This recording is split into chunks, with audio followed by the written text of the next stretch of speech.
Some saints are said to have seen heaven, but there was one who heard hell. His name was Saint John Vianney, the humble Curé of Ars, a quiet parish priest from a forgotten little village in 19th century France. He wasn't a great scholar. He wasn't a man of worldly power, but he was holy, and holiness, it turns out, terrifies the forces of darkness. Soon after his arrival in the small town of Ars, strange things began to happen. At night, his simple wooden bed would shake violently. There were strange knocks, guttural growling, and the sound of heavy footsteps pacing just outside his door. The villagers heard it too, eerie, disembodied voices that were clearly not human. When they anxiously asked him what it was, he would simply shrug and say, "It is the asterisk, Grumbler asterisk. He is angry, but he cannot harm me." But one night, he heard something much clearer. A voice, cold and sharp, hissed through the darkness of his small room, a voice filled with an ancient rage. It said, "If there were just 3 priests like you on earth, my kingdom would be destroyed." He knew instantly who it was. It was the devil himself. For 30 long years, Saint John Vianney endured this relentless, supernatural torment. Some nights, the devil would literally set fire to his bed, forcing him to leap out of the flames. On other nights, the entity would scream his name for hours on end, a psychological assault designed to break his spirit. Yet, through it all, John Vianney never wavered. He rose every single morning at 2 a.m. to pray, and by dawn, he would be in his confessional, where he would often spend 12 to 16 hours a day hearing confessions. He lived the words of the scripture, "Resist the devil, and he will flee from you." Even his ancient enemy couldn't deny the power of his faith. A strange pattern emerged. The louder the nightly noises, the more souls would arrive in Ars the next day. It was as if the devil's attacks were an unwilling advertisement for God's mercy. Soon, tens of thousands of people were traveling from all across Europe to this once obscure village. People would line the roads for days, sleeping in fields, just for a few minutes to confess their sins to this humble priest. He would lean in, whisper the words of absolution, and hardened hearts, burdened by years of guilt, would break like glass. The stories from those who met him are astounding. Once, a battle-hardened soldier came to see him. The man was angry, bitter, and carrying the heavy weight of things he'd seen and done in the wars.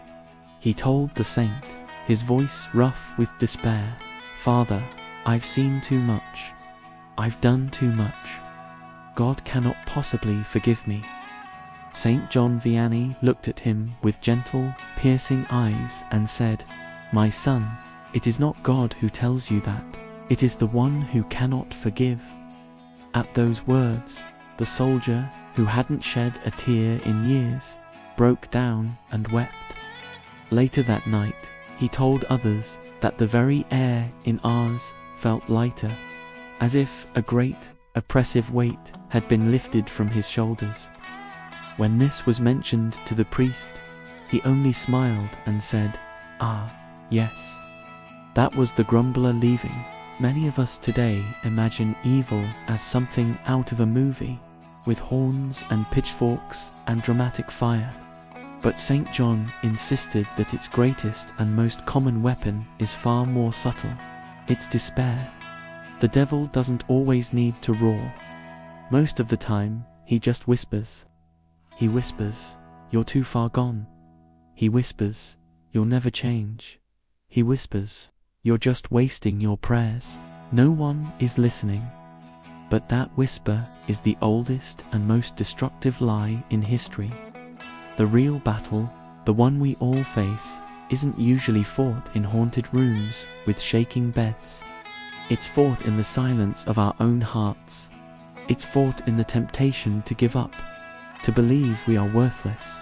It's fought in the subtle, creeping pull to live a life without prayer, without a higher purpose, without God.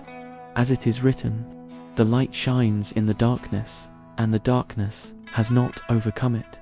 The Curé of Ars never stopped praying. He never gave up on a single soul. He used to say, "The devil is like a dog on a chain. He can bark and thrash about, but he can only bite us if we go too near to him." And by the end of his life, that same little village that had once mocked him as a strange, overly pious priest had become a global center of pilgrimage, a place of miracles. Even Napoleon's own soldiers came for confession. Skeptics and atheists would arrive, planning to debunk him, and would find themselves kneeling in his church, unable to explain the tears streaming down their faces. For 30 years, hell screamed and raged, but heaven won. It won quietly, patiently, one soul at a time, every single day. And maybe that's the most important message for us, right here, right now. The enemy might not shake our walls anymore, but he absolutely shakes our attention. He distracts us with constant noise, with endless vanity, with the hypnotic void of endless scrolling. He doesn't need to set fire to our beds. He just needs to set fire to our time, to burn away the hours we could use for reflection, for connection, for faith.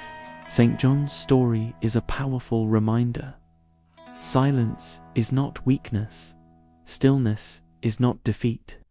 In fact, it's the very battlefield where true faith wins its greatest victories.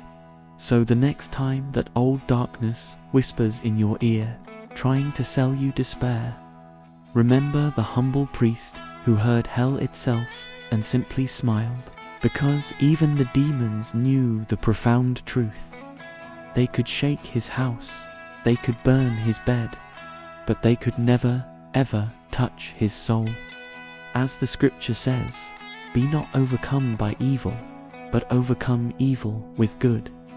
If this story stirred something in your heart, please help it reach others who might be fighting their own unseen battles. Like, comment, and share this video, so others can be reminded that faith isn't about being silent in the face of darkness.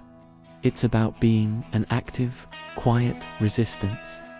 Because when the light of faith speaks, even hell itself has to listen. Thank you for watching.